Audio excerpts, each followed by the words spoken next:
Good morning, everybody. Welcome to today's NBA Betting with Fiddle. It is Wednesday, October 29th. We have a 10-game NBA slate to break down. Before we jump right into it, I want to start off with just a few things. I want to start off by saying I am running incredibly hot right now, but it is actually process that dictates results. I often say this, and I'll say it during a hot streak instead of a cold streak. Over the last 2 months, really, I'm hitting at 58% of my bets. Includes hitting a 6-1 plus CLV parlay yesterday where I got great EV on a parlay. It is the process that dictates the results. We will keep on churning. We will keep on going. It is nice. It is fun. It feels good to run this hot, but it is not going to last forever. So through the ups, through the downs, I appreciate everyone reaching out to me. I appreciate all of the support for watching the show. It's not always going to be this way, but let's keep it for however long, and we continue to find spots, as DB says, to get down on it. Before I bring Drew in, there was some really great questions that started to come in the chat, so let me hit them really quickly at the top of the show. Walt chimes in, Fiddle, really enjoy how you talk about and explain extracting max value from the wagers. Thank you. I really appreciate the kind words. Along those lines, do you have any best practices for taking advantage, pun intended, of bonus bets, profit boosts, etc.? So how do we apply advantage gambling to bonus bets and profit boosts? One strategy that I will give you off the top is a lot of those bonus bets and profit boosts require that you do a 3-leg parlay, or hey, it has to include some sort of SGP, or like SGPX is now a term for it needs to include at least some portion of this has to be an SGPX. The key thing that I would do is, one, always do the minimum amount of parlay legs. That seems obvious. The trick here is include the last leg as a game that is going to start after the other ones seemingly end, or when you know that you're in a really good spot. So if, say it's for football, because this is easier to explain in real time. Say it's for football.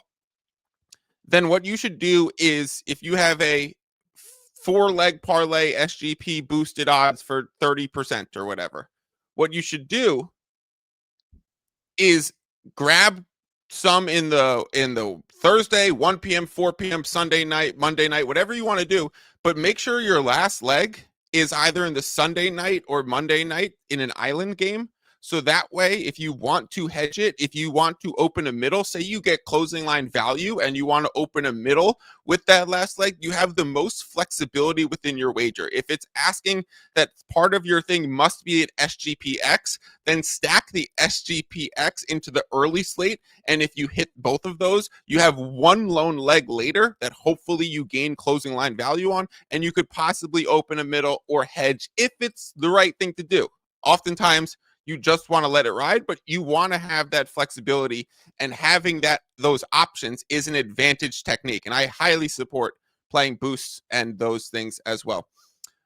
Fiddle, you were spot on the Miami game. Opened minus 4.5, went up to 6, even 6.5. Then for some reason dropped back down to 4.5, but it was never in doubt.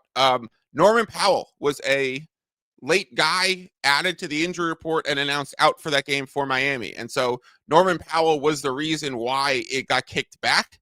Shout out my guy Norman. Me and Norman share a tattoo artist. So I always love Norm Powell, and Drew, of course, who's waiting to get on the screen, also loves Norm Powell because he was a Raptor for a while. So lots of love for Norm Powell here.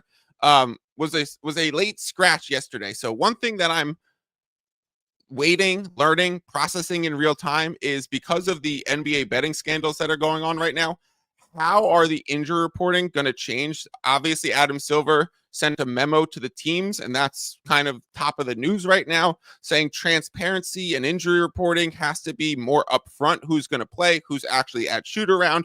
We need to know these things earlier. So that's going to change some of the handicaps in our timing and our approach. So let's all work together to observe some of those things that are going on in the market. It's, if you see something, say something, like a left bag alone at the airport, reach out to me. Let me know, hey, I'm noticing this team is very reliable and they're announcing their injury news very early. Honestly, it's the 76ers of all teams this year that have been very reliable and very early. Well, that's a certain change from years past.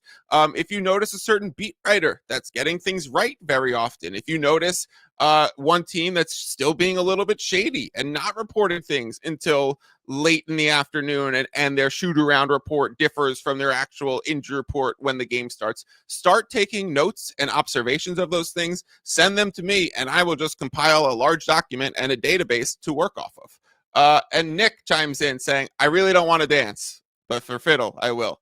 Just don't tell my wife.